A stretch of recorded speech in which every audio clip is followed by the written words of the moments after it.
Have a seat if you have one. Emily, thank you for that introduction.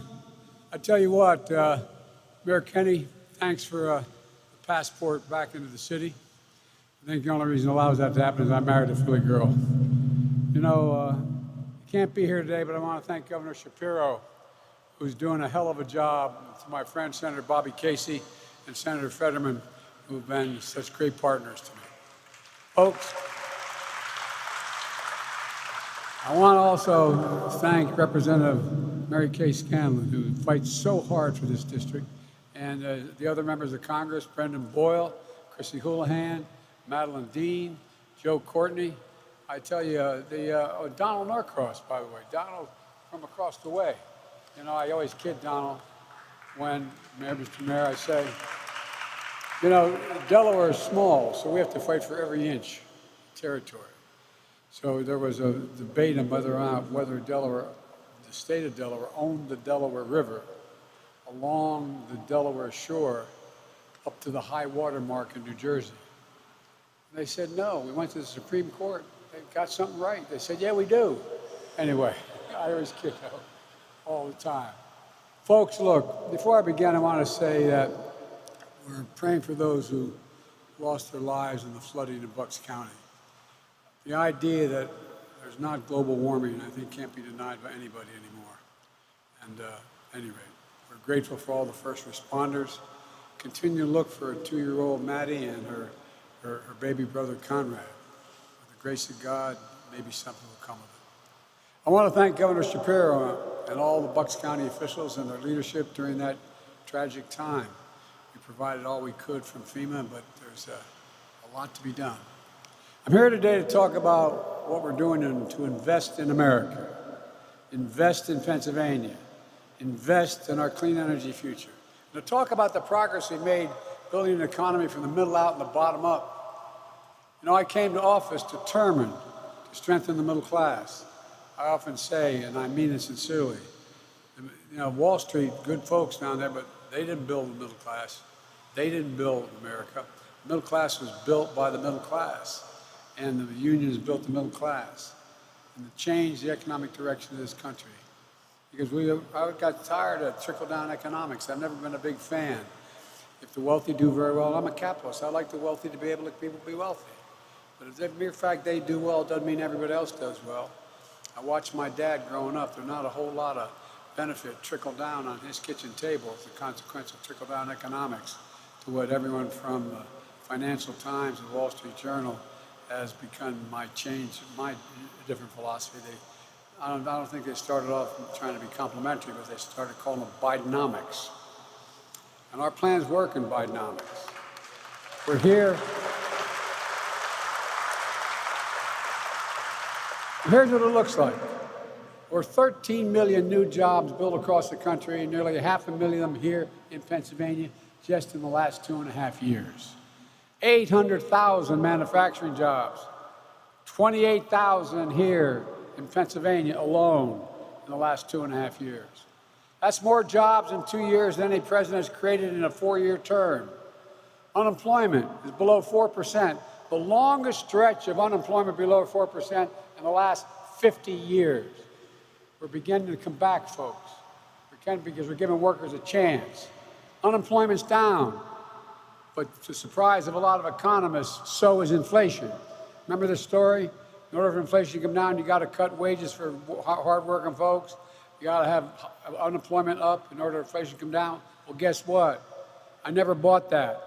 I don't think the problem in America is too many people are working or the people are making too much money. Instead, we focused on getting Americans into the workforce by fixing a broken supply chain, lowering the cost of product from everything from healthcare to the products we purchase. Fact is, companies made record high profits during the pandemic. And by the way, I'm not opposed to companies. I come from the corporate capital of the world. More corporations incorporated in Delaware than every other state in the union. But everybody should pay their fair share. Everybody should pay their fair share. Now they're coming down, and so is inflation. We need to keep bringing down the markups and the margins of the profits. It's one thing to make a profit, it's another thing to be excessive. You know, this is one of the most important ways to continue to make progress on inflation. We have to do more. Inflation has slowed every single month in the last 12, on a yearly basis for the last 12 months. How many times you read that a recession's coming? Even Wall Street today said, no, they don't see a recession coming now. It's the lowest point in inflation, the lowest point in over 2 years. The U.S. has the lowest inflation rate of any major economy in the world, the so-called G7. It's less than 2/3 of what it was a year ago, down from 9% to 3%, and going to go down lower. At the same time, pay for low-wage workers has gone up at a faster pace than over 2 decades. Wages are growing faster than inflation. That means a lot of working folks are beginning to be able to have a little bit of breathing room. According to the surveys, job satisfaction in America is at a 36-year high. We got more work to do, but people are coming off the sidelines to work. The share of working-age Americans in the workforce is as high as it's been in 20 years, including during every single day under my predecessor. And folks, it's not an accident. It's my economic plan in action. It's Bidenomics. Since I took office, we've attracted over $500 billion in private investment in American manufacturing and clean energy. That's what's been attracted to engage in these issues. Instead of exporting jobs, it used to be find the cheapest market in the world, send the job overseas and bring the product back. Not on my watch. What here we're doing, we're creating jobs in America and we're exporting American products. With the leadership of your Democratic members of Congress, we passed the Inflation Reduction Act, although a few Republicans did support it. The largest investment to combat climate ever, anywhere in the world. Over $368 billion. We know the urgency. I don't hear many naysayers on climate deny the floods, the heat waves, the wildfire smoke impacting so many Americans. Just this week alone, it's just spontaneous. But we also have solutions. A lot of my friends in organized labor know when I think climate, I think jobs. I think union jobs, not a joke. Not a joke. This law is creating millions of good-paying clean energy manufacturing jobs, including offshore wind. When I took office, I set a goal of producing 30 gigawatts of offshore energy wind by 2030. 30 gigawatts is enough to power 10 million homes. It'll help put us on a path to 100% clean energy by 2035. By 2035, all of the electricity you turn in is all going to be clean energy. It's not hypothetical. Construction is already underway in 2 major projects off the East Coast. And just within the last month, the Department of Interior advanced permitting on 2 more wind projects on the East Coast. And here in the Philly shipyard, Great Lakes Dredge and Dock is also stepping up to help meet the clean energy goals. Here today, workers in 9 different unions will start building a vessel called the Acadia. It's going to place heavy rocks at the base of the offshore wind projects to stabilize them when they put these down. And it's going to protect it against erosion. Be the first vessel of its kind that's made in America, American-owned, American-operated. And the rocks will come from American quarries. And it'll be loaded at American ports. Steel for vessels being made by the United States steelworkers in Indiana. The engine will be made in the United States electrical, radio, and machine workers in Pittsburgh. The crew is going to be American mariners from Seafarers International Union. The turbines themselves will be as tall as the buildings in Center City, Philadelphia. That's how big they are. And the blades, 110 yards long. I went to see them being made in Colorado. It's breathtaking. And I might add, notwithstanding what the other guy said, windmills do not cause cancer. Look, some folks may not know there was a law in 1920 called the Jones Act that was passed. It says ships traveling between U.S. ports have to be American-built, American-owned, and have American crews. But there's some content to rely on ships built overseas without American crews to operate them. Again, not on my watch. We're strengthening American shipbuilding, supporting good union jobs, and bringing offshore wind supply chains back home. Before the pandemic, supply chain wasn't a phrase that most Americans ever thought about. But today, after delays in parts and products, everybody knows what a supply chain means and why they matter. Our Investing in America agenda is bringing our clean energy supply chains home. Since I took office, we've seen more than $16 billion in new offshore wind investments, including 18 offshore wind vessels, 12 manufacturing facilities, and 13 ports. Today, we announced the first ever offshore wind sail in the Gulf of Mexico. We're going to the Gulf. I think I'm kidding. Ain't seen nothing yet. Across the Delaware River in Paulsboro, New Jersey, workers are welding the steel foundation for another large-scale wind project. That's going to create more than 3,000 good-paying jobs. The project off the coast of New York will use a vessel built in the shipyards of Louisiana, Mississippi, and Florida, rely on electrical substations, engineered in Kansas and made in Texas. The Inflation Reduction Act offers tax credits for projects using American-made iron, steel, manufactured projects, so our clean energy future will be made in America. I mean it.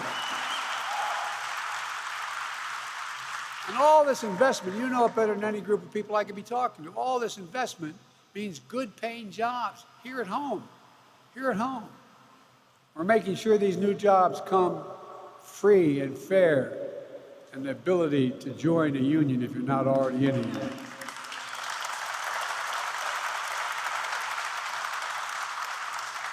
I made a commitment that I'd be the most pro-union president in American history. And I'm keeping that promise. Let me explain why. I met with the Business Roundtable, the leading businessmen in the nation. And they asked me why. I said, because it's good for you. I tell business all the time, union workers are the best in the world. You don't just say, by the way, I want to be an electrician. Here's my license. The young woman you just heard, she's not an electrician, but guess what? 4 to 5 years of apprenticeship. It's like going back to school. It's like going to college for 4 years. You do the job right, they do it on time, and long term it costs less than non-union labor. And here at the Philly shipyard, over 1,000 union workers will be employed on site, like metal workers, boiler makers, electricians. In fact, this shipyard runs an apprentice program giving workers the skills to do these jobs. They can earn up to $100,000 a year, and you don't need a college degree. Just a few years ago, this shipyard was down to a handful of workers. As these guys know, I've been coming here for a long, long time, since 1973, when it was a Navy shipyard. And a lot of us wondered whether it would still be here, didn't we? A lot of us wondered 15, 10, 12 years ago. Well, let me tell you, it's coming alive again. Just this week, my administration completed a review of a potential wind project off the coast of Rhode Island and Connecticut. It's part of the National Project Labor Agreement with the building trades. And I want to thank the AFL-CIO President Liz Shuler for personally getting that done. Together, we're transforming the country, not just through manufacturing, but also rebuilding our infrastructure. We need to have the best infrastructure in the world if we're going to lead the world. We used to be number 1. We now rank number 13 in the world. Highways, bridges, how can we be number 1 in the world? Economically. You can have the best economy without having the best infrastructure. So the bipartisan infrastructure law, which a number of our colleagues did vote for on both sides of the aisle, I've already announced 35,000 projects in 4,500 communities all across America, proving we can do big things. By the way, right here in Philly, we're going to build billion-dollar tunnels underneath the water as you go from Amtrak station heading north. It's going to increase the speeds of trains. Be able to go through it 100 miles an hour instead of 30. And guess what? When you get to point A to point B and you can do it on rail and leave your car home, people leave their cars home. Saves money, saves the environment. There's no better example than here in Philadelphia. A tanker truck crashed, closed the key stretch of I-95 last month. You remember that? 150,000 vehicles crossed that part of the highway. 150,000 every single day. With the leadership of Governor Shapiro, Casey, Fetterman, Boyle, Kenny, it opened in less than 2 weeks. Hear that? 2 weeks. Congratulations, Mr. Mayor. I mean, think about it. All kidding aside, when we were saying that on the bridge, people were looking at us like, "Oh God, here they go again." It's a record time, and guess what? Used materials from right here in Pennsylvania. All that crushed glass, all that base. I mean, and it was done with union work. Also announced $78 million for safety improvements along Roosevelt Boulevard here in Philly, from North Broad to the Bucks County line. Between 2012 and 2021, accident along that stretch of highway killed 119 people. And I don't know how many injured. 119 died.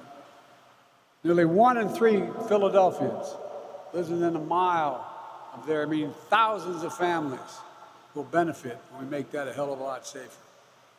Removing every single lead pipe in America, including an estimated 20,000 lead pipe lines here in Philly, and thousands of lead pipes in school fountains all across America, including here in Philadelphia.